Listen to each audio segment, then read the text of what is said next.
Hello everybody, my name is Aram. I'm a real estate agent in the Chicagoland area. And if you just passed your real estate exam, number one, congratulations. Number two, I'm gonna share with you exactly what you should do to make sure you sign up with the right brokerage that's gonna set you up for success and make you some cheddar down the line. So without wasting your time, let's get right into it. Reason I'm making this video is because right now I don't wanna use the word coaching, but I'm helping out an agent in California, shout out to Brandon, find a brokerage he can work with. And I'm finding out that there's really not a lot of information out there for us new agents to kind of understand exactly what the whole process is like and how much power you truly have. Because that's swept under the rug and you have no idea. Just like I had no idea 2.5 years ago when I was signing up with brokerages. The only advice that I was given getting into the business is interview with multiple offices, which I didn't do. I went to the first place, signed the paperwork because I wanted to get straight to work, and that's when all the problems occurred, and it cost me $26,000 of just pure gross commissions. It hurts. So I want you to avoid paying $26,000 if you don't have to. Here's some things I want to get across to you in this video. Number one is that, yes, interview with multiple offices. But when you go into these interviews, where your head is at is extremely important. So let's get into the couple things I want to make sure I get across to you. Number one, know and understand that everything they say at that interview is 100% negotiable. Your splits are negotiable and your monthly dues are negotiable. Monthly dues are like desk fees and whatever the office offers, blah, blah, blah, right? So let's get into what are some reasonable monthly dues and splits. If you are a young agent, let's say under the age of 25, which most of my demographic is, it's important to know that you can literally write your own ticket because all of these brokerages want the young talent. Simply because you're gonna be here for a longer period of time, you have that young energy, and the average age of a real estate agent is 58. So they want a different look, if you know what I'm saying, right? Because nobody wants to hire a 58-year-old real estate agent. But everybody wants that 25-year-old young hustler who's gonna get up every day and make it happen. That's you, because you're watching this video. Going in, understand everything is negotiable, so let's go over a couple things you can negotiate. Your splits. I joined with a 50-50 split. Big mistake, you don't have to do it. I didn't realize this was an option.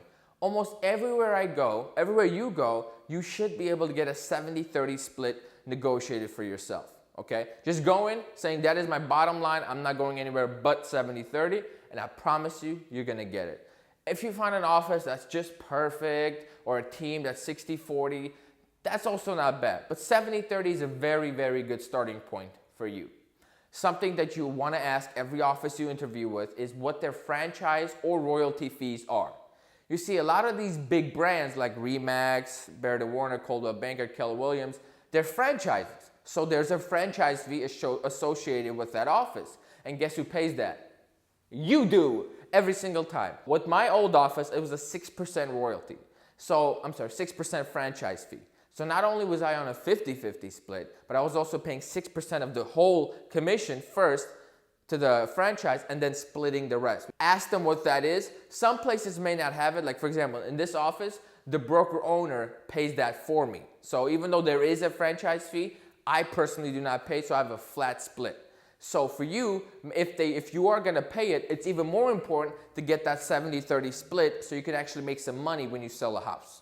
That is very important, okay? And then 70-30 you should easily be able to get. Now, let's move over to monthly fees. This is extremely important. You do not wanna sign out with a brokerage that's charging you obscene monthly dues and you can't make any money.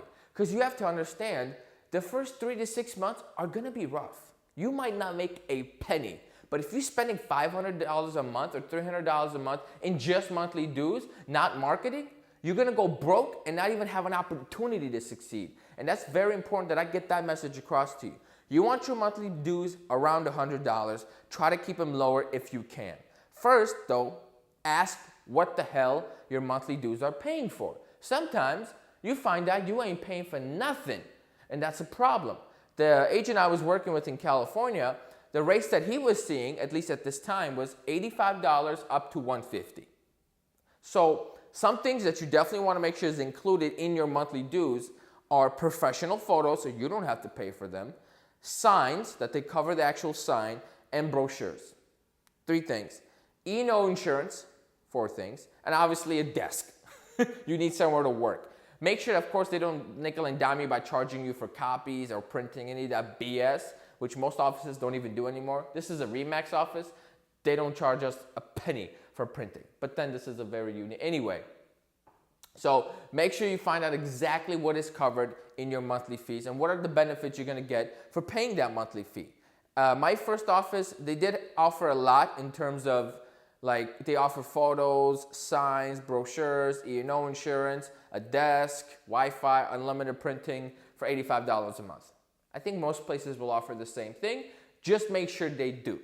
If you're paying anywhere from like 100, 120, but it's a super nice office and they offer all of that and then some, no problem. Kind of weigh your options and figure it out from there. So that's one point I want to get across. Understand everything is negotiable. The second thing I want to get across to you guys is the mindset and the approach you take going into these interviews, which I don't even want to call them interviews because it's not like a job interview. You have to impress anybody. It's important to know that these, quote, interviews are like recruiting meetings. They are trying to recruit you, which means you, my friend, have all the power. Obviously, as long as you're not an idiot, you don't walk in there embarrassing yourself. But you're gonna have all of the power. That is why everything is negotiable. It's kind of a cool feeling, especially after you've had some production and you're looking to move offices. You feel like an all-star, like an NBA star, right? Your contract is up, so now you're going to different teams and they're offering you crazy deals. You're like, oh crap, this is great. And you really find out what your worth is after a couple years when you're trying to move, right? So that's the mindset I want you to go into these interviews with. They are trying to recruit you. Their job is to impress you, not the other way around. Because again, you're the young real estate agent. Everybody wants you. You're the young blood. So why on earth do you have to settle? God, I wish I knew that when I started. But that's the case. So that's what I want to get across to you. 2 major things. Everything else is pretty much irrelevant. Understand everything is negotiable. And understand that these interviews, they're more like you're interviewing them more than they are interviewing you. And that is why everything is negotiable. And it's not like getting a job. It's super easy to sign and get a brokerage, hang your license at. That's super easy. I've seen some comments below like, how do I get a brokerage to hire me, blah, blah, blah. That's not the case. That's the misinformation that's out there. They're all gonna hire you. It's what deal do you wanna take? I hope this was very helpful for you. If you have more questions about what your brokerages are offering, is it fair, go ahead and put it in the comments below. I'll go through them with you.